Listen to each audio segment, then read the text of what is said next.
Since its first release in 1997, the Fallout series has remained one of the most popular in all of gaming. The games tell a massive story that spans hundreds of years of lore, with both games that are self-contained and ones that are part of a greater shared Fallout universe.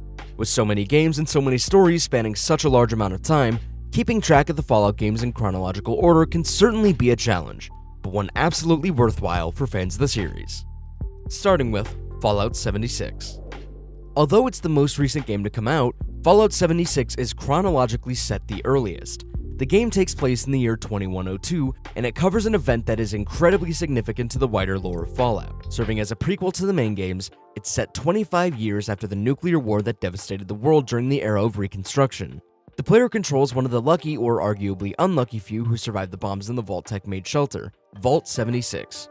These are the characters controlled by people who populate the world of Fallout 76. The goal of these chosen few is to resettle the wastelands and try to get the world back on track. Next is Fallout. While the residents of Vault 76 return to the surface just 25 years after the Great War, many of the people living in vaults are still underground by the time of the first Fallout game. This includes the player character, a dweller in Vault 13. The protagonist is sent by the Vault's overseer to the wastelands to replace the water chip, a device used for the recycling of water. Development on the surface world at this point in the chronology is fairly modest, even by the standards of the wasteland, but there is a settlement in the game called Shady Sands. The protagonist of the first game is unable to return to their home vault at the end, and by remaining on the surface, helps to kickstart the development of the wastelands. Next in the timeline is Fallout Tactics: Brotherhood of Steel. The world of Fallout at this point on the timeline is still far from the landscape of many major factions and civilizations that many are familiar with. However, in the late 2100s, there was still early signs of what would become. This is because of Fallout Tactics look into the franchise's most consistently represented faction, the titular Brotherhood of Steel. Fallout Tactics is an interesting entry, as while most of the games will allow the player to explore different factions and groups as an individual and then decide if they wish to join one, this game starts the player out as an initiate member of the notorious Brotherhood of Steel. By the later games, the Brotherhood has become a militaristic and technological superpower, so it's fascinating to see them at a much earlier stage of building up their military strength. Next up, Fallout: Brotherhood of Steel. Not to be confused with Fallout Tactics, 2004's Brotherhood of Steel is an action RPG released exclusively on consoles. While not considered one of the best Fallout games, this entry did introduce the franchise to PlayStation and Xbox owners, so it's still an important part of the franchise's legacy. That said, the game is not considered canon, and its events are essentially never referenced by any of the other releases. Consequently, there is really no reason to play this title if someone is specifically looking to consume all of Fallout's lore. Fallout Shelter is also not canon and does not quite fit in the Fallout timeline, although it's assumed to place between Fallout 3 and 4. Next up, Fallout 2.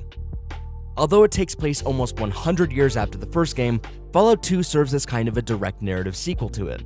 The player takes control of a descendant of the original game's main character, who leads the humble surface village of Arroya, originally founded by the Vault Dweller of the first game. This is a major point in time for the Fallout chronology, as it shows the first signs of major development in the new America.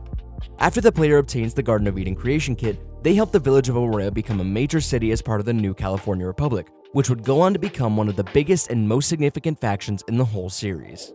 Next up, Fallout 3. The first of the 3D games, and likely the first games a lot of fans played, Fallout 3 continues the series of world events established previously. However, it does jump to the opposite side of the country from New California over to the remains of Washington, D.C., giving players a fresh and oddly beautiful look at a new location to explore. By now in the chronology, a proper sense of civilization can be felt in the post-war United States, though still a somewhat crude one. Fallout 3's placement on the timeline puts it well after the age of the Vaults. Despite this, players remember in the introduction of the game, the protagonist is shown to have been born and raised into adulthood within a vault. This is because Vault 101 was intended as an experiment to see a group of survivors living indefinitely in a vault, rather than until they can return to the surface to settle the wastelands. Next up, Fallout New Vegas. Returning to the West 40 years after the great cities were being built in Fallout 2, the new California Republic is now a fully operational federal government with territories spanning almost the entirety of the west coast of the US, stretching all the way into Nevada.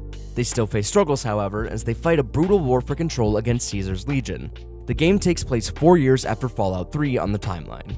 Uniquely, the player character of Fallout New Vegas is a courier instead of a vault dweller, making it the only main game to have a protagonist entirely from the new society developed from the Wastelands. The region may be more developed than in games further back on the timeline, but in true Fallout fashion, there is still plenty of terrifying monsters populating the vast desert region. And finally, Fallout 4. The latest game on the chronology, Fallout 4 takes place 10 years after the events of Fallout 3 and only a few years after Fallout New Vegas.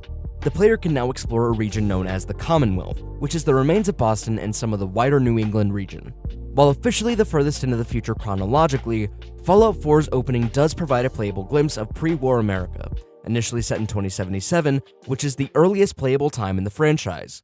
The bulk of the game takes place 210 years after the bombs drop, as the main character, known as the sole survivor, is cryogenically frozen, finally emerging in 2287.